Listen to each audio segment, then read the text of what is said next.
શ્રી પ્રમુખ એજ્યુકેશનમાં તમારું સ્વાગત છે. ધોરણ 6 પ્રેક્ટિસ વર્ક પ્રકરણ 12 ગુણોત્તર અને પ્રમાણ સ્વાધ્યાય 12.3 પ્રશ્ન પહેલો દાખલા નંબર 8 240 કિમી અંતર કાપવા ટ્રકને 16 લિટર ડીઝલની જરૂર પડે છે તો 360 કિમી અંતર કાપવા કેટલું ડીઝલ જોઈએ? તો અહીંયા આપણે ડાયરેક્ટ 1 કિલોમીટરનું નહીં શોધીએ, બરાબર. ડાયરેક્ટ અહીંયા આપણે તો કે આવું લખીએ 240 કિમી અંતર કાપવા 16 લિટર ડીઝલની જરૂર પડે છે, બરાબર છે. તો એવું કેટલા 360 કિમી અંતર કાપવા, તો અહીં લખવાનું 360 કિમી અંતર કાપવા કેટલા લીટરની જરૂર પડે? તો અહીંયા આપણે ચોકડી ગુણાકાર કરીએ, બરાબર છે.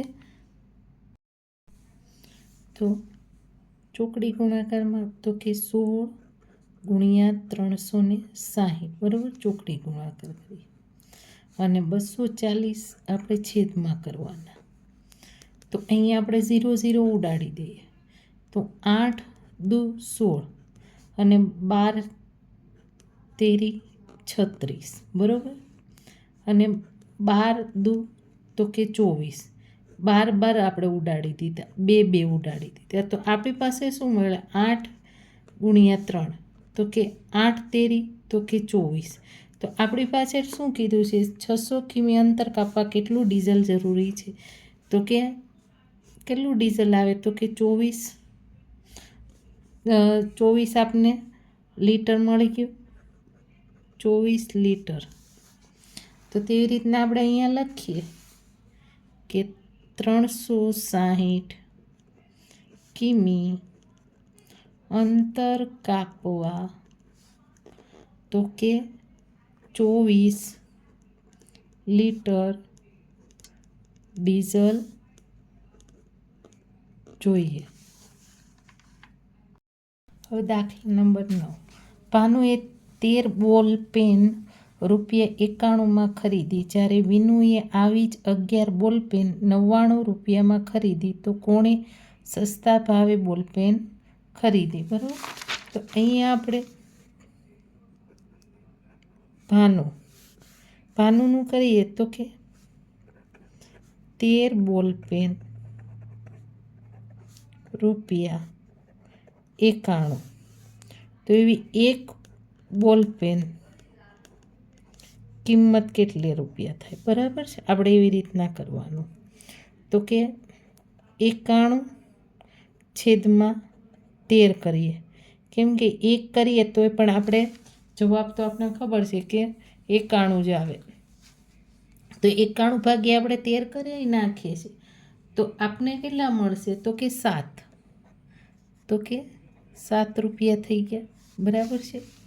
તેવી રીતના આપણે લખીએ પાછું વિનુ. તો વિનુને શું છે? 11 બોલપેન ₹99 ખરીદી કરી છે. તો એવી એક બોલપેનની કિંમત કેટલી? કિંમત બરાબર કેટલી? તો અહીંયા આપણે પાછો ફરીથી આપણે ચોકડી ગુણાકાર જ કરવાના આવે. તો કે 99 છેદમાં 11 રૂપિયા. તો 11 ભાગ્યે આપણે 99 કરીએ તો આપણે ખબર છે કે આપને કેટલા મળે? તો કે 9.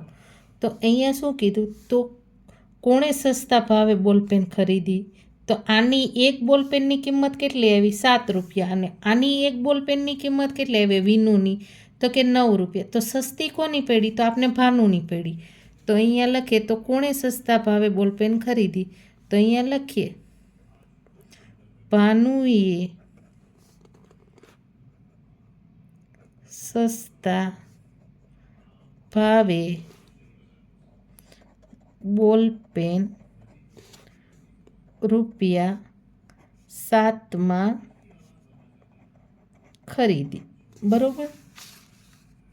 આ પણ દાખલો આગળની જેમ જ દિનેશે 8 ઓવરમાં 56 રન કર્યા, જ્યારે મનીષે 6 ઓવરમાં 48 રન કર્યા. તો કોણે સારું રમ્યો કહેવાય? તો આપણે અહીં લખીએ દિનેશ, તો કે 8 ઓવરમાં 56 રન, તો 1 ઓવરમાં બરાબર કેટલા રન થાય? તો આપણે લખીએ 56/8. તો આપણે શું શોધવાનું? તો કે રન. બરાબર. તો કે આપણે ખબર છે કે 8 ભાગ્યા આપણે 56 કરીએ તો આપણે કેટલા મળે? તો કે 7. તો કેટલા આવ્યા? 7 રન. 1 ઓવરમાં કેટલા કર્યા? તો કે 7 કર્યા. બરાબર. હવે મનીષે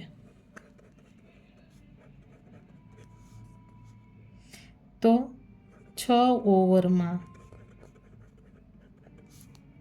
48 રન, તો 1 ઓવરમાં કેટલા રન કર્યા હોય? તો અહીંયા આપણે લખીએ 48/6 રન. બરાબર. તો તેવી રીતના 6 ભાગ્યા આપણે 48 કરશું તો આપણને ખબર છે કે 6 અઠ્ઠા તો કે 48, એટલે અહીંયા આપણે કેટલા મળ્યા? તો કે 8 રન. તો આ 1 ઓવરમાં કેટલા? 7 કરે છે, આ 1 ઓવરમાં 8 રન. તો કોણ સારું રમ્યો કહેવાય? તો કોણ સારું? તો કે મનીષ, કેમ કે એણે 1 ઓવરમાં 8 રન કર્યા. તો આપણે અહીંયા લખીએ